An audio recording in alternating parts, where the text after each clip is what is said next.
नमस्कार, welcome to सरल astro. आज बहुत दिनों के बाद आपके समक्ष एक वीडियो लेकर प्रस्तुत हूं। माफ कीजिएगा, व्यस्तता के कारण मैं आपके समक्ष वीडियो प्रस्तुत नहीं कर पाया बहुत दिनों से। इसके लिए मैं क्षमा प्रार्थी हूं आपसे। चलिए और विलंब ना करते हुए आज के विषय पे आते हैं। आज का जो मेरा विषय है वो जन्म कुंडली के त्रिषडाय भाव और उपचय भाव। जैसा कि आप लोग भी जानते हैं कि त्रिषडाय भाव पराशर ऋषि ने बहुत ही व्याख्या की है त्रिषडाय भाव के बारे में, और साथ ही साथ ये भी कहा है उन्होंने कि त्रिषडाय भाव का स्वामी कुंडली में महापापी होता है। अब ऐसा उन्होंने क्यों कहा और क्या है त्रिषडाय भाव का रहस्य, और कब राजयोग दे देते हैं त्रिषडाय भाव के स्वामी, इस तीनों विषय पे आज हमारी संपूर्ण चर्चा रहेगी।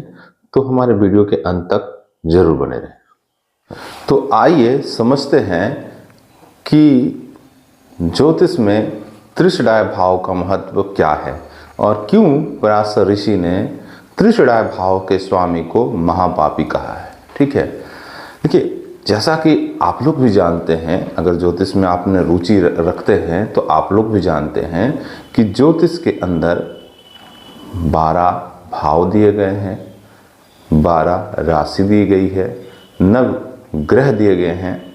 7 ग्रह मूल रूप से समझे, 2 ग्रह जो हैं वो छाया ग्रह हैं, ठीक है, राहु और केतु, और 28 नक्षत्रों की चर्चा हुई है। ठीक है, इसे ज्योतिष की परिधि भी कहते हैं। तो आप इसको ऐसा समझें कि आपने किसी सर्टेन ऑफ नक्षत्र में जन्म लिया, किसी सर्टेन ऑफ राशि में आपने जन्म लिया और किसी लग्न विशेष में आपने जन्म लिया। ये तीनों जो हैं वो आपके पूर्व जन्म के कर्मों के आधार पे ही मिले हैं। इसे प्रारब्ध कहते हैं। आपको भी पता होगा प्रारब्ध क्या है। बहुत लोगों से आपने सुना होगा, ज्योतिष के जो विद्वान गण हैं, मैंने भी बोला है कि कुंडली के अंदर छठा भाव जो है वो आपके पेंडिंग कर्मा का हाउस है। ठीक है, ऐसा क्यों बोलते हैं? क्योंकि ये भाग्य भाव से दसम भाव पड़ता है। भाग्य भाव से दसम भाव होने के कारण इसे पेंडिंग कर्मा का हाउस बोला गया है। ठीक है, और ये आपके पूर्व जन्म के हाउस के बगल का भाव है, छठा भाव। इस कारण से जो पूर्व जन्म से कमाया हुआ धन है वो छठा भाव है। ठीक है, इसलिए इसे पेंडिंग कर्मा का हाउस कहते हैं। पर अगर इसे गंभीरता से लिया जाए और इसके बारे में और भी मंथन किया जाए तो कुंडली के अंदर ईच सर्टेन ऑफ नक्षत्र, ईच सर्टेन ऑफ राशि, ईच सर्टेन ऑफ लग्न, जिस भी लग्न में आपने जन्म लिया है, जिस भी राशि में आपने जन्म लिया है और कोई पर्टिकुलर भाव पीड़ित हुए हैं या राजयोग फलित कर रहे हैं, तो वो आपके पूर्व जन्म के कर्म पे आधारित होते हैं।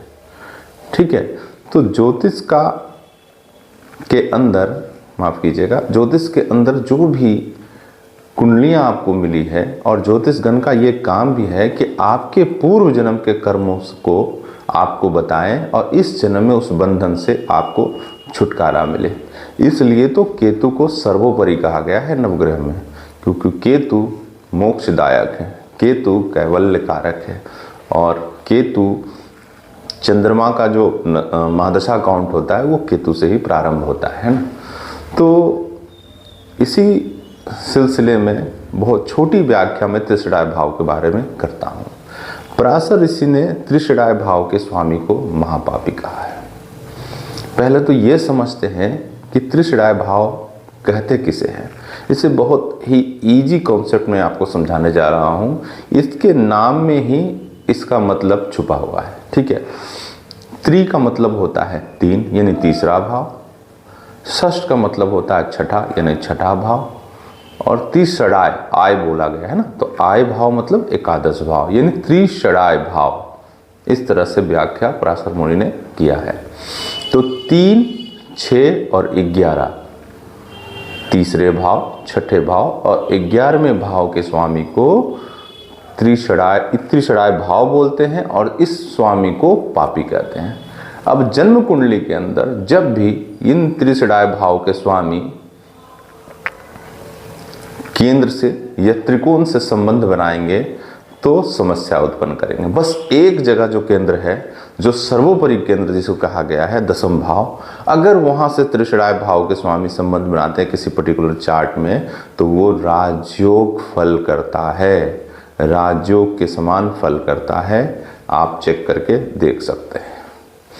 तो इसके पापी कहने का मतलब इसलिए था क्योंकि तीसरा भाव जैसा कि आप लोग जानते हैं कि एफर्ट्स का है और ये छठे से दशम भाव है ना। छठा भाव संघर्ष का जहां आप बोलते हैं, ठीक है, और छठे से केंद्रगत संबंध रखने के कारण ये छठा का कर्म है जिसे पराक्रम कहा गया है ना।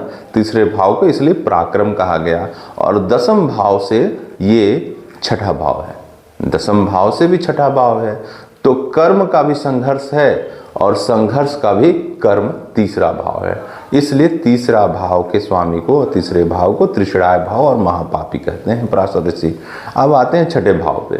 छठा भाव जैसा कि आप जानते हैं रोग रिपु ऋण का है, ठीक है। इससे भी बड़ा अगर देखा जाए तो ये कंपटीशन का भाव है, ये प्रतिस्पर्धा का भाव है। यहाँ पे भावनाएं हमेशा प्रतिस्पर्धा वाली होती है, ठीक है ना, कंपटीशन वाली होती है, प्रिंसिपल वाली होती है, ठीक है। तो ये छठा भाव जो है आपके संघर्षों का है, आपके पूर्व जन्म के कमाए हुए कर्मों का है, ठीक है। तो इस भाव को भी, छठे भाव को भी पराशर मुनि ने कहा कि ये इसके स्वामी भी महापापी, ठीक है। अब आते हैं छठे से छठा। छठे से छठा जैसे ही जाएंगे आप तो ये महापापी उन्होंने कहा, ठीक है। पहला पापी कौन हो गया? तीसरा भाव। दूसरा पापी कौन हो गया? छठा भाव। और तीसरा पापी हो गया एकादश भाव, जिसे महापापी कहा पराशर मुनि ने। कालपुरुष में इसलिए तो एकादश भाव को बादकेश भी कहा गया है, ठीक है। इसका एक और कंसेप्ट है, वो भी मैं बताऊंगा आपको, ठीक है। पर एकादश भाव के स्वामी को भी महापापी कहते हैं। एकादश भाव क्या है? आपकी इच्छा पूर्ति का है, आपकी डिजायर पूर्ति का है, ठीक है ना, आपकी कामनाओं का है, आप क्या प्राप्त करना चाहते हैं। आपके लग्न से एकादश होने के कारण और द्वादश से द्वादश होने के कारण ये भाव भी महापापी हैं, क्योंकि इच्छा, कामना, मोह, माया ये सब जो है आपको कैवल्य से वंचित करता है, आपको मोक्ष देने में ये कठिनाइयाँ उत्पन्न करता है, आप मोह में फंसे रह सकते हैं। इसलिए पराशर मुनि ने कहा कि त्रिषडाय भाव के स्वामी महापापी होते हैं। लेकिन अगर तीसरे भाव के स्वामी उपचय भाव से संबंध बना ले, उपचय भाव कौन सा है? तो दशम भाव।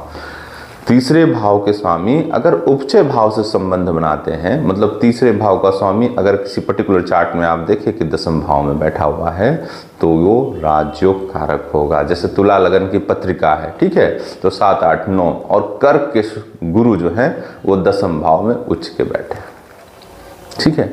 तो ये अपार संघर्ष के बाद असीम सफलता प्रदान करता है, ठीक है।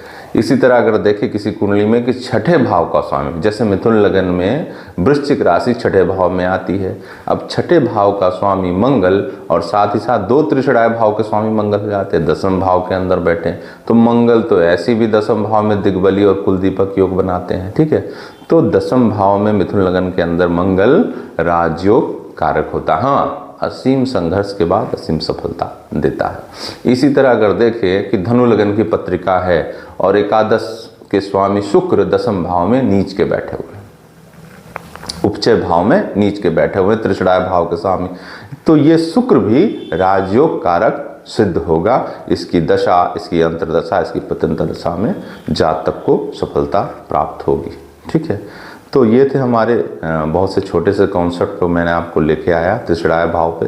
आप भी कुंडली में लगाएं, ठीक है। धन्यवाद।